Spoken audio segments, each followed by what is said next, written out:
Olá, estamos de volta com mais um episódio do APMcast e hoje nós vamos tratar de um assunto importante que tem relação com o meio ambiente, com as mudanças climáticas e com a saúde humana.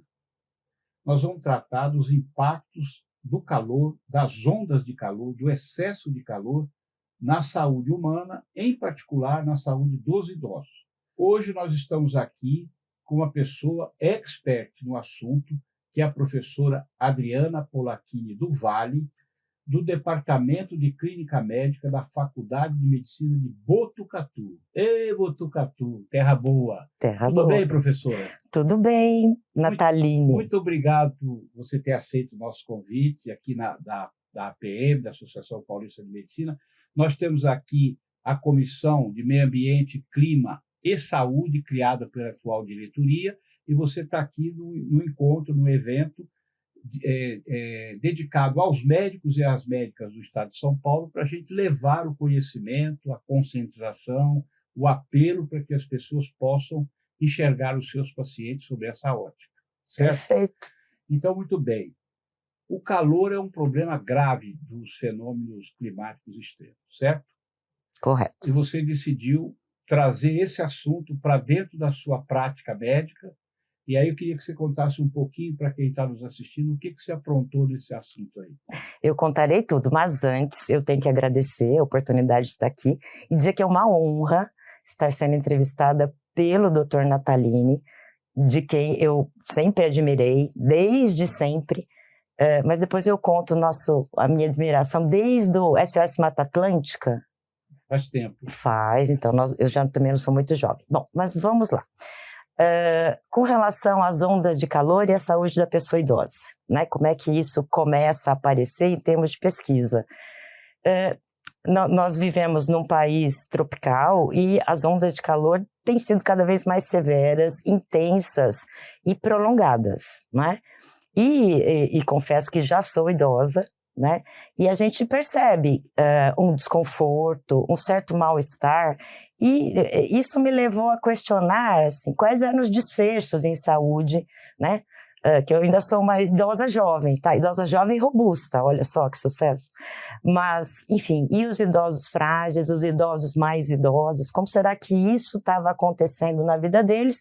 E aí eu comecei com uma linha de pesquisa, né? Estudando particularmente o estado de São Paulo, com relação às ondas de calor, e a gente teve um olhar das unidades geográficas do estado nos departamentos regionais de saúde. A gente olhou o estado como um todo, mas depois olhamos cada um dos departamentos regionais para ver as diferenças que ocorriam nessas regiões, né? O Brasil é muito heterogêneo, o estado de São Paulo também, e foi esse estudo vamos dizer assim, a minha iniciação, né? Agora eu estou com outras possibilidades de estudos, ainda na linha de ondas de calor. E o que na prática, assim, qual foi a metodologia que você usou para concluir esse estudo, para fazer esse estudo?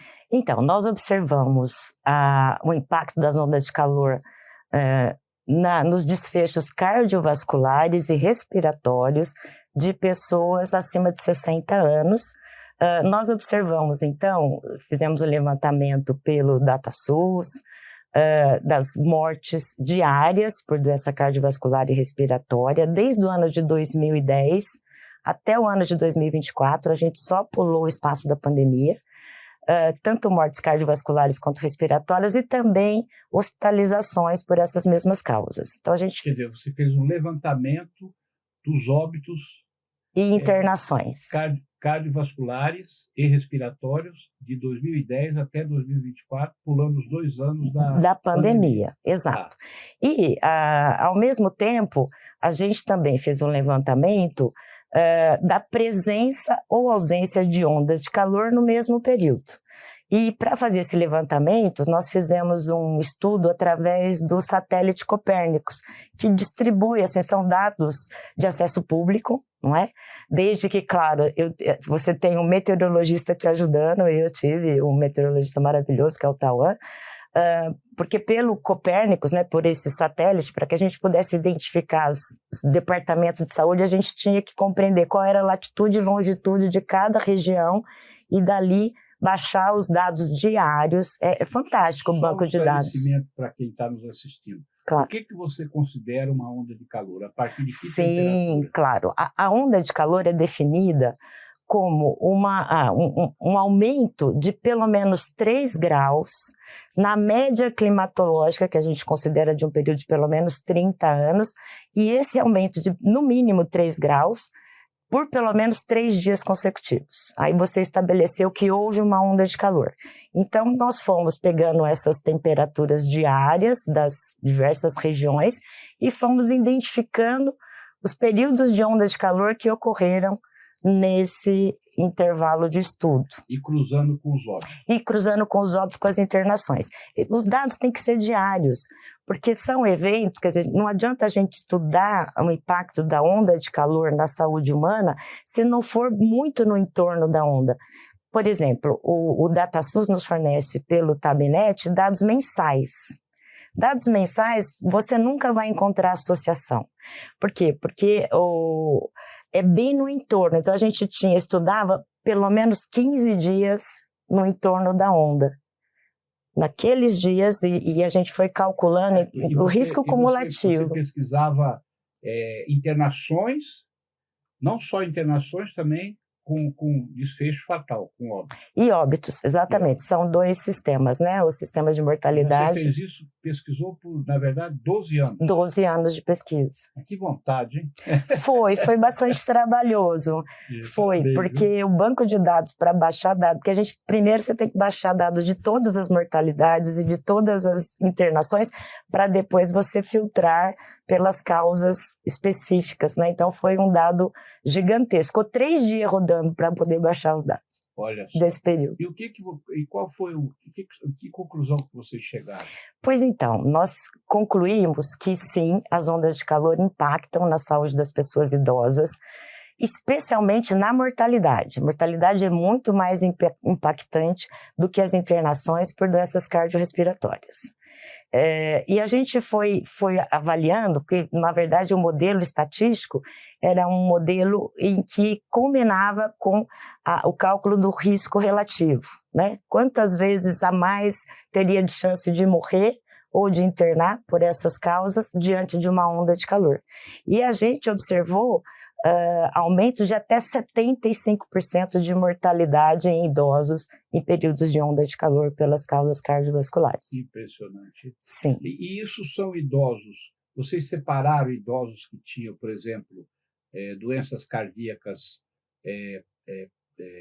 prévias e idosos que não referiam essas doenças, ou vocês pegaram no geral, assim, da população? Não, a gente não conseguiu lidar com as morbidades, né? Porque seria, por exemplo, podia ser que o idoso não tivesse uma doença cardíaca, mas tivesse esse desfecho, ou que ele já fosse cardiopata e tivesse o desfecho. Não, essa informação eu não tenho, porque a gente partiu dos códigos, dos CIDs, né, dos Códigos Internacionais de Doença, da internação. Então, né, eu não tive acesso aos dados de morbidade, que seria muito importante, mas eu não tive esse acesso. Talvez seja uma segunda fase da sua pesquisa. Sim, querido, talvez seja. Mas qual foi o que levou a pesquisa, levou vocês a concluírem quais os dados? Você poderia colocar para a gente? Sim, nós, nesse estudo, além de observar o aumento dos riscos de óbito e internação por causas cardiorrespiratórias em idosos, a gente também observou as diferenças regionais. Então, o estado como um todo tinha localizações, né? Então, os departamentos regionais de saúde são 17 no estado de São Paulo. O estado tem 645 municípios, dividido nesses 17 departamentos regionais de saúde. E uma coisa que era interessante é que, por exemplo, nem sempre a regional de saúde mais quente era a que tinha mais óbito. Na verdade, quem tinha mais óbito era mais pobre. E isso chamou a nossa atenção. Então, por que será? Né? Qual que é o impacto disso?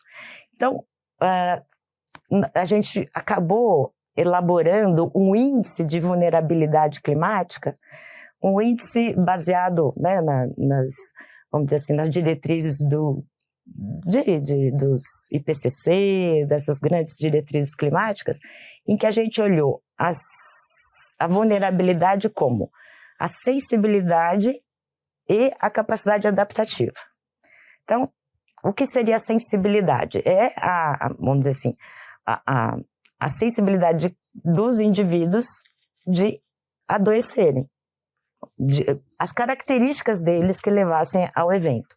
Então, por exemplo, nós contamos como sensibilidade os riscos de morte e internação, que nós mesmos calculamos no nosso estudo, mas também a proporção de idosos de cada população. Claro que uma região tem mais idosos, você vai ter mais eventos. Então, mas só que a porcentagem de idosos é algo que nós não podemos modificar, porque todos vamos envelhecer. Talvez as regiões mais ricas tivessem um número de óbitos menor, porque tem mais condições de tratar o paciente que internou com aquela patologia, certo? Sim, foram várias questões, sim. Então, a sensibilidade nós caracterizamos como os riscos de morte e internação e a proporção de idosos daquela região. E a capacidade adaptativa, por sua vez, o quão forte ou fraca era essa capacidade. E o que nós olhamos para chamar de capacidade adaptativa de cada região? Nós olhamos para o IDH daquela região, o IDH médio, né? Porque são vários municípios, tem DRS, dos Departamentos de Saúde, que tem 36 municípios, 40 municípios, são gigantes.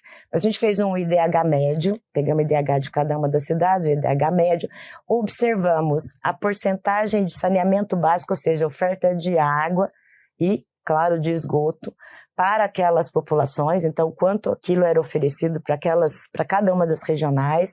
Observamos financiamento em saúde, o quanto investia cada região em saúde, cobertura de atenção primária, cobertura de estratégia de saúde da família e, claro, quem tinha esses indicadores melhores tinha uma melhor capacidade adaptativa, que muitas vezes correspondia a menor sensibilidade.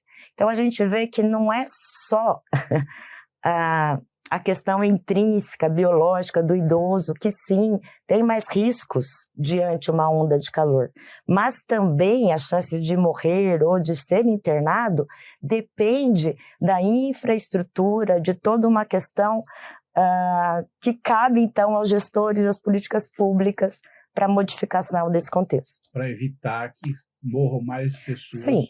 Numa onda de calor. Desta forma. Agora, você falou que aumenta em 75% nas ondas de calor? Em algumas regiões. Esse foi o máximo que você Esse foi, graças a Deus, né, doutor Natalino? Se fosse mais que isso... E teve o mínimo também? Teve o mínimo em torno de 30%. Sempre de aumento de morte? Sempre de aumento. Aumento, quer dizer, que nós podemos dizer, então... Aumenta a chance de a vigência até de uma 30%. onda de calor pode aumentar de 30% a 75% a chance de um idoso de mais de 60 anos morrer. Depende de onde ele esteja, das condições de vida dele, do atendimento que ele tenha. Exatamente. Está tudo misturado aí junto, né? Sim. A gente se preocupa muito aqui, doutora, para que os médicos saibam bem disso, até para que quando chegue um idoso com AVC ou com infarto num pronto-socorro, num momento de uma onda de calor, o médico possa fazer a relação. Olha, está assim, aumentou assim, porque tem. Esse é o nosso objetivo aqui na APM. Com certeza, fundamental. Levar conhecimento, levar, vamos dizer, mobilização para os colegas, para eles se preocuparem com esse outro lado da história, né? E aí, o seu trabalho está publicado? Está publicado, sim. Aonde você publicou?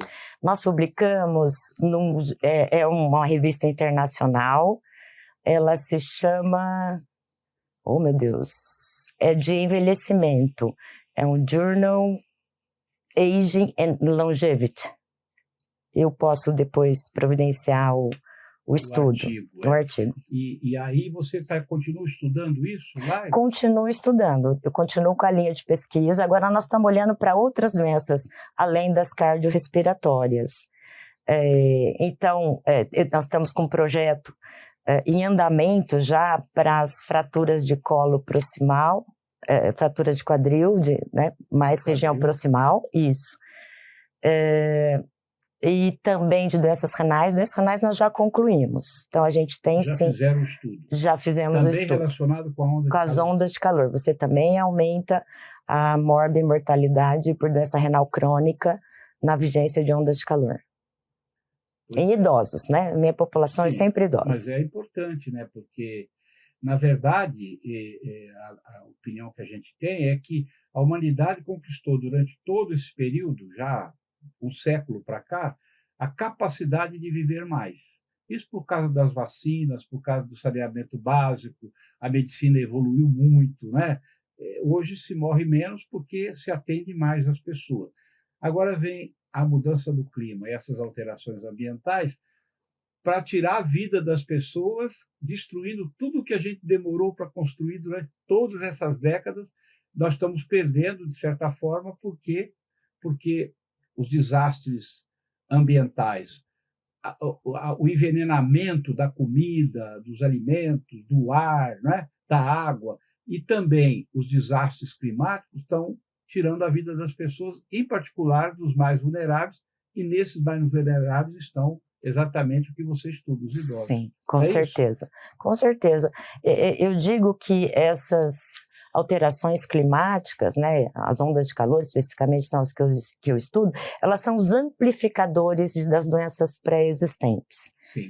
E os idosos acabam sendo mais vulneráveis por várias questões. Primeiro, porque a fisiologia do envelhecimento, então na senescência, a gente vai ter várias alterações fisiológicas mesmo, fazem parte do show, infelizmente, e que fazem com que o idoso ele retenha mais calor. Ele tem dificuldade de dissipar o calor. O idoso tem uma menor sudorese, as glândulas sudoríparas dele têm vamos dizer assim, funcionam muito mais lentamente.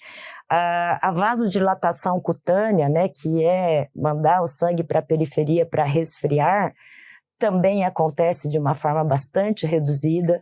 A resposta cardiovascular, que o sistema cardiovascular é um grande resfriador, né, na regulação térmica, é diminuída por conta, enfim, de diversos fatores, a própria aterosclerose com a rigidez das artérias, o próprio, um pouquinho da hipertrofia do músculo cardíaco, a disfunção diastólica que o idoso acaba tendo em uma certa proporção. Então, são vários fatores cardiovasculares que acabam alterando a termorregulação do idoso. Ele sente menos sede.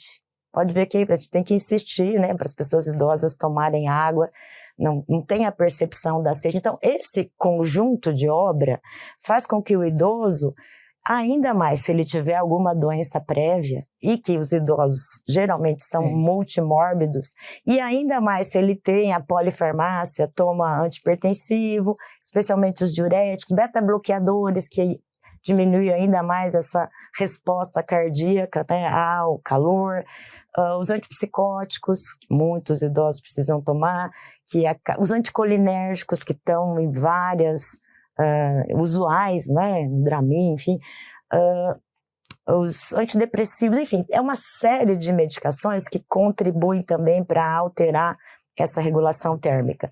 Então, o idoso, ele acaba sendo muito, muito vulnerável à onda de calor. Ele fica muito suscetível, e aí, assim, a plausibilidade para a gente estudar, biológica, para a gente estudar as fraturas proximais de fêmur, seria justamente a hipotensão postural. Então, assim, esse calor extremo leva, né, a uma fraqueza muscular, a uma sonolência, a uma hipotensão, queda e fratura. Ainda assim, as evidências científicas com relação às fraturas de fêmur são mais associadas a climas frios, ao inverno, né? Mas a plausibilidade biológica é bem fraca, diz que aí o idoso levanta mais à noite para fazer xixi e cai, né? Eu falo, bom, claro, isso talvez aconteça também, mas eu creio que para as ondas de calor a gente vai ter uma associação entre as fraturas, que é também uma outra morbidade super impactante na vida da pessoa idosa. Quando você conclui essa segunda, você avisa do fêmur, você avisa que você volta aqui para conversar com a gente. Espero que eu tenha resultados para te contar. Bom, nós conversamos então com a doutora professora Adriana, aqui no nosso APM Cast, Agradeço muito a sua presença, parabéns pelo seu trabalho, que muitas pessoas copiem o que você está fazendo para trazer essa questão climática e ambiental para dentro do consultório médico. Muito obrigado. Perfeito, eu que agradeço. E acho que sim, acho super importante estar aqui na Associação Paulista de Medicina para passar essa informação, que acho que assim, a equipe médica ainda está em letramento com relação às questões climáticas, impactando na saúde das pessoas, né? Então, sim, que eles levem para os seus consultórios, para suas práticas clínicas, as orientações de prevenção para os idosos, para hidratar, para estar em ambientes adequados, para cuidados com as medicações, né? São tantas questões que a gente pode prevenir, e a comunicação também é um determinante em saúde. Então, que a gente se comunique e leve isso para os nossos pacientes. Sim, parabéns pela sua iniciativa. Um abraço, pessoal. Até a próxima.